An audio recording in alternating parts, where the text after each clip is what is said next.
something happened where there's a medical injury. I have an account that's for medical expenses, and if it goes beyond that, well, then we go to the emergency fund. Right. But the co-pays, the dentist, the basic stuff, that's already in the basic medical savings account. And so this is what allows you to not have the emotional reaction when a really difficult financial situation pops up.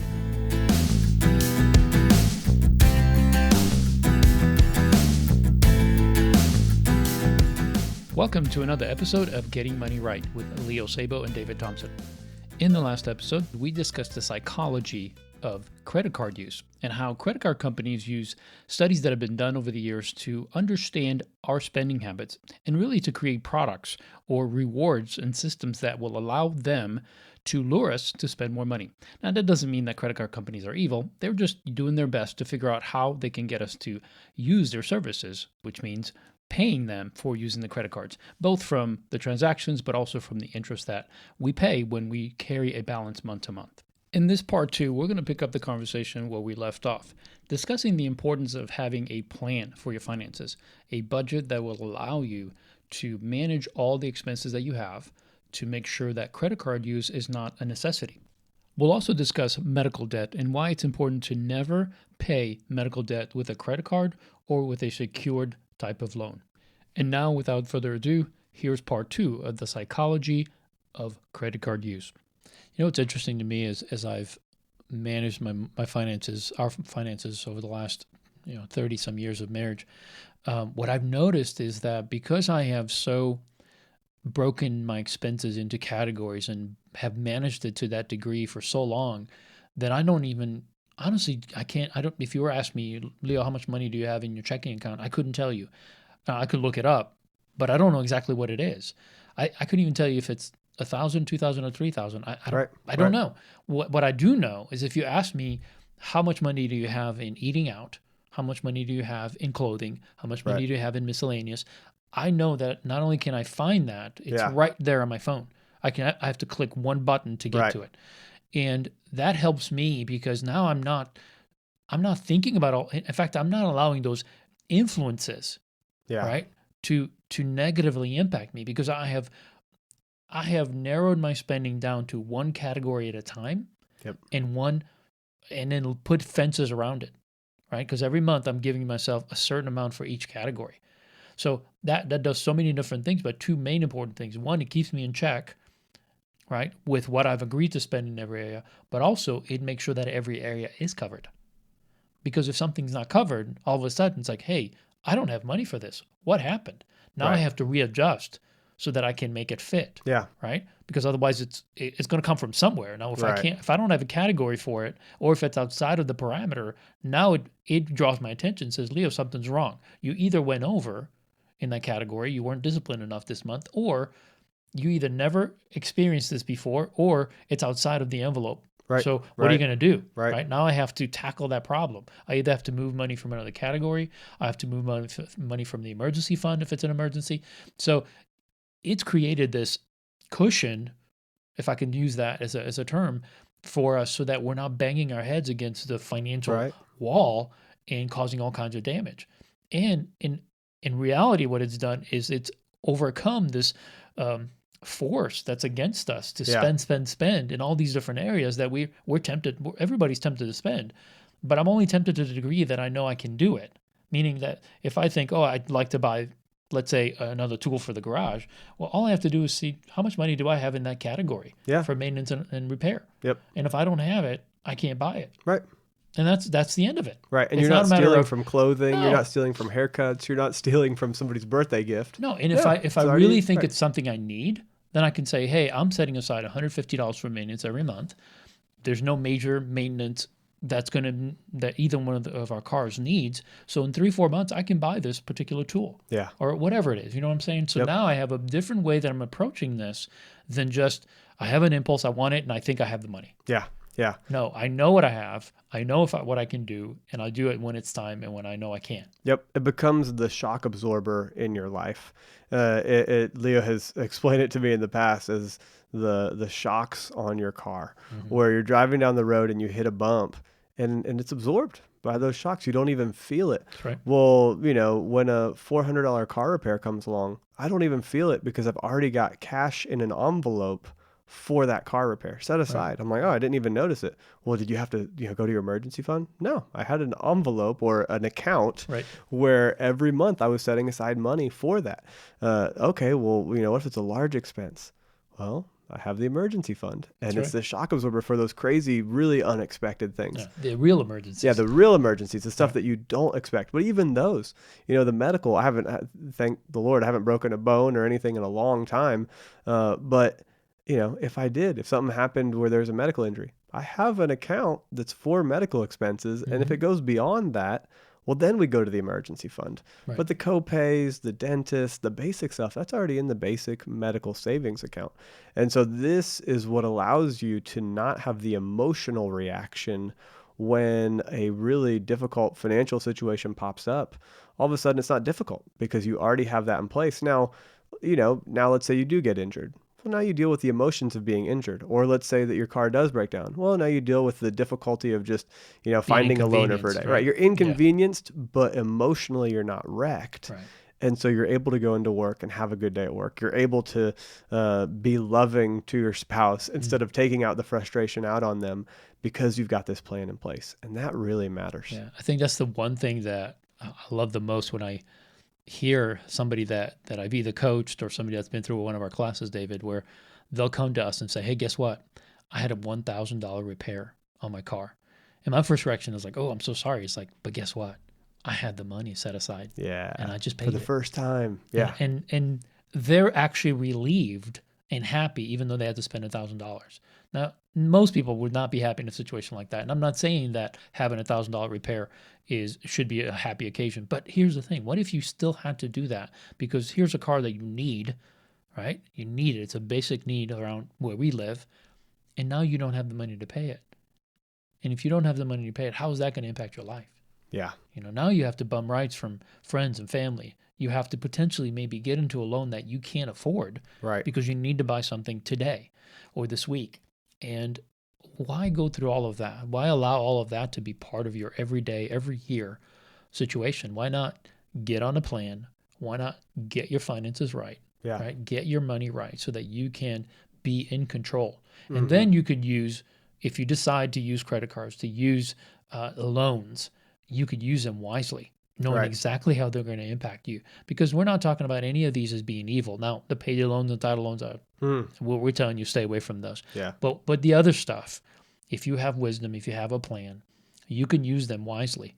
Still take into account what we said. It will affect you emotionally when you spend. You will spend more. But at least if you are in control, you know exactly what's going to cost you, you know what you can do, and it won't put you in a situation where you're upside down or you're just making your situation worse. Right. So we just encourage you. Again, we're going to continue to say this. You need to have a plan for your money and how you spend your money. And that includes a budget that has specific accounts, specific categories that you're setting money aside every single month. And you're spending that money on purpose. And what's not spent rolls over to the next month, the next month, the next month. And then in the future, when that money's going to be needed, it will be there for you and it'll keep you out of trouble. Yep.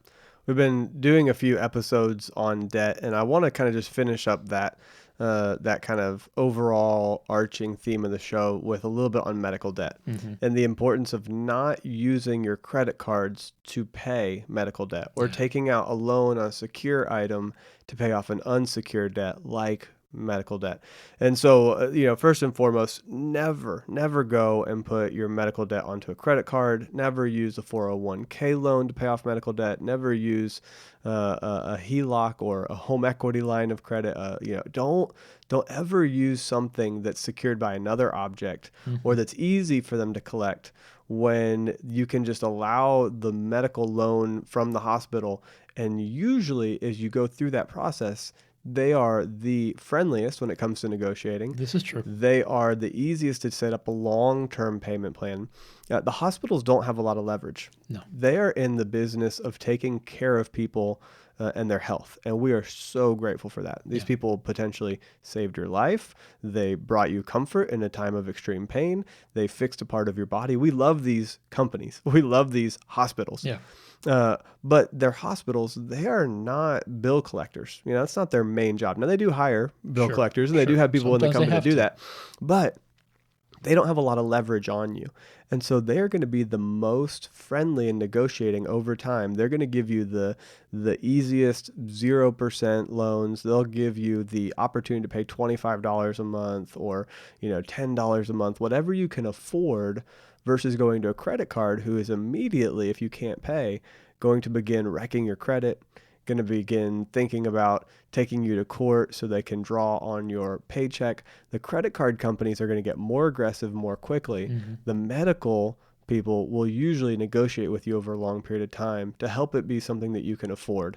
Your mortgage company has big leverage against you. If you were to take out a home equity line of credit, or if you were to take out a loan on your home, well, now, they can go and they can put a lien on your house and could potentially take your house away. So you don't want to take something that's unsecured, something that the only thing you did was sign your name to that debt, versus something that's got an object tied to it. So we just want to encourage you, as you deal with medical debt, it's almost always negotiable. And the cost of medical care is actually inflated to take care of some of these people that are not going to be able to pay. And so built into the cost, they have overcharged most people because they know that some people are not going to pay. Right. And that's just incredible to me. Yeah.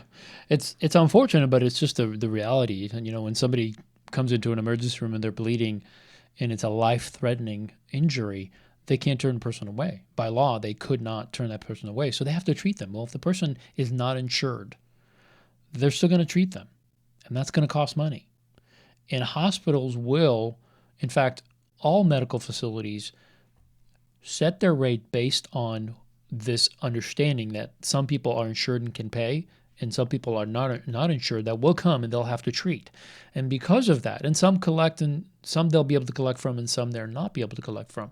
So the price is inflated because it's trying to find these organizations don't have a hard margin. Right. These hospitals are not huge profit centers. I mean, sometimes they barely break even. Right. It depends, obviously, what part of the country and the kind of practice they have. But ultimately, it's not a high profitable organization. It's basically in existence to take care of needs. It's almost operates like a nonprofit. Yeah, well, and some do. Some are created by churches and denominations, and I mean, so the heart behind it is to heal people. Yes, yep. Yes, and so I think sometimes for us as patients, we think, how can they charge so much for a surgery?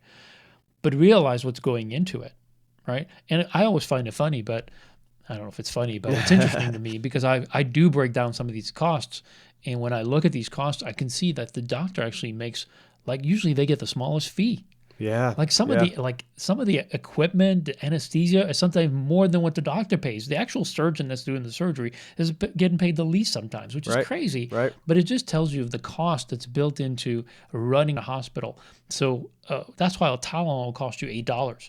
It's one pill, $8. Why? Because they've done the math and they know what they need to charge in order to break even or make a slight profit. Right. And so when you're going in for a surgery and you have insurance, well, your insurance company is going to get charged, and they have set agreed rates that they're going to pay, and there's certain things they're going to eliminate altogether.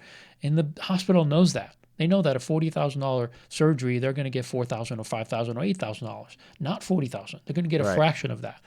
So they're going to do their best to try to get as much as they can from every party included, including you. And knowing that, I think, is important because it's not about them being evil. It's about them trying to give you the best medical, and I want the best medical care that I can afford. But at the same time, if I do get charged and I can't pay that amount, I understand that I can go back to them and say, hey, is there something we can do? Can we negotiate this down? And I have coached people over the years to do that. And many people have had success with this. In fact, I got a brief example. When my daughter went to the doctor, she was just going to have a regular appointment. I don't remember what it was for, but just a basic, there was nothing wrong with her. She just went into the doctor for something. And I get a call at work saying from my wife who was with her and said, hey, the doctor did an EKG and they want to take it to the emergency room because the EKG came back inconclusive or something was wrong. And I said, well, wait a minute. I said, and so she's like, what do I do? I'm like, okay, I'm not going to be the guy who's going to make a decision not to take my daughter to the emergency room and have her die of a heart attack. That's just kind of crazy. But I'm also, as a parent, thinking, wait a minute, she went in and everything was fine. All of a sudden, everything's not fine. Well, maybe, right? So I'm not going to take a chance. I'm like, well, if you have to take her to the hospital, take her to the hospital. Well, my wife couldn't just get her in the car because now the doctor's office is liable if something happens to her. So what do? They call an ambulance. Ambulance comes, picks her up, less than a 2-mile ride. In fact, I left work, right, and drove about 20 miles to get to the hospital. They were 2 miles from the hospital. I'm sorry, I was about 10 miles away. I got there about 15 minutes before the ambulance got there because by the time they called and they got her all situated and all of it. Okay, so they get there. I get the bill like a month later from the company that represents the ambulance, and it's $575. This is my portion after the insurance paid, I think somewhere around $750. And I thought, this is insane. Like 2-mile trip, $1,200 and some dollars. That's crazy. So I call. I'm like, this is frustrating to me. How can I get charged $575 when the insurance pays so much already? Which I thought it was an absorbent amount anyway. And so I talked to them. She asked me some questions. Well, the next thing I know, she says, "Oh, wait a minute, you're in the city." Keller City limits. I said, yes, I live in Keller. Oh, okay. So if she was taken from Keller to, she said, you actually don't owe anything. I said, how's that? She says, well, for Keller citizens, if they have a trip, and this is the best I can understand it, if they take an ambulance ride and it's within a 2-mile radius of the location where they're leaving from, Right. then somehow the city picks up the cost or whatever the discount is, you don't pay. Wow. It was one phone call. It saved me $575. I would have never known had I not been upset enough to call.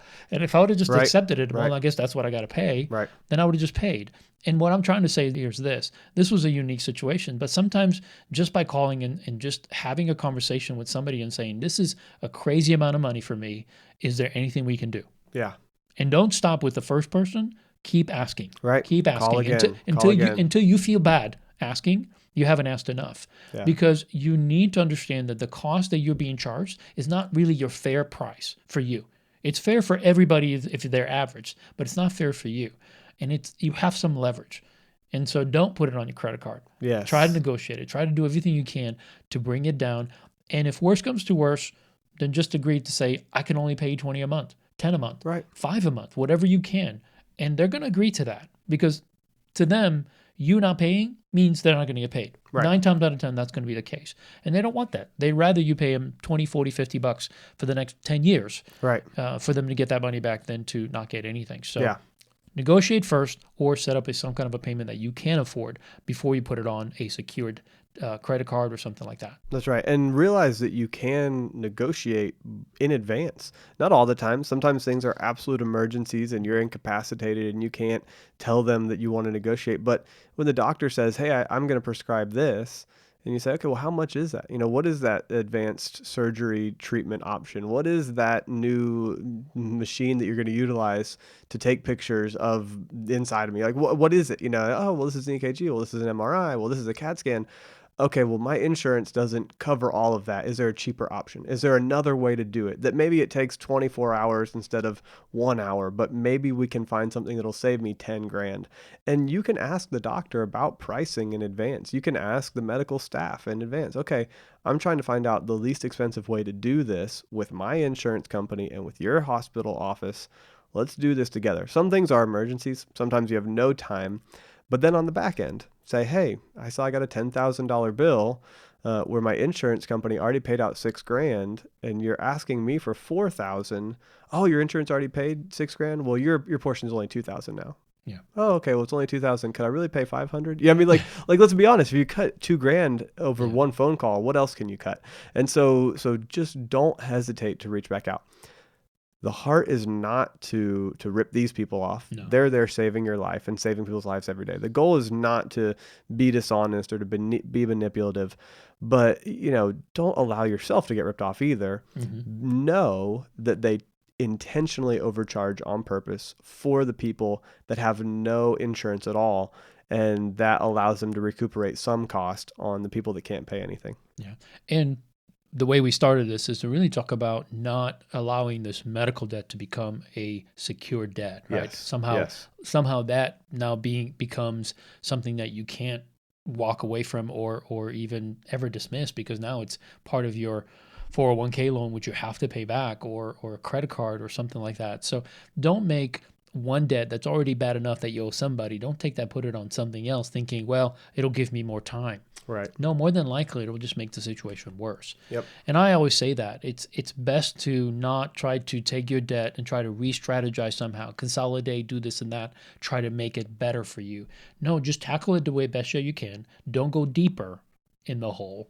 Dig yourself out of it, not into it. Yeah. So I think it's the main point that we want to make is don't allow a medical debt to become something that's now part of a secured loan, something that you're going to be in trouble if you don't pay it. Well, thank you for joining us for this episode. If you enjoyed it, if you enjoyed going through this whole session of episodes on debt, please go rate and review, subscribe to the podcast on iTunes or Android. Please share it on your favorite social media platform. That would be a huge blessing to us. If you would just take a moment and share one episode, share 2 episodes, maybe just tell a friend personally something that you enjoyed. We'd love to have you be a part of the conversation. If you email us or you want to drop us a line on social media, and you can find the show notes to this episode at leosabo.com, along with the other resources that we mentioned. And we look forward to having you join us next time so that together we can keep getting money right.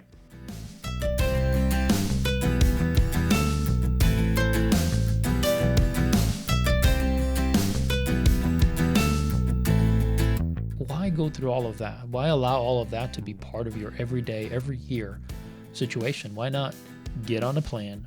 Why not get your finances right? Yeah. Right? Get your money right so that you can be in control.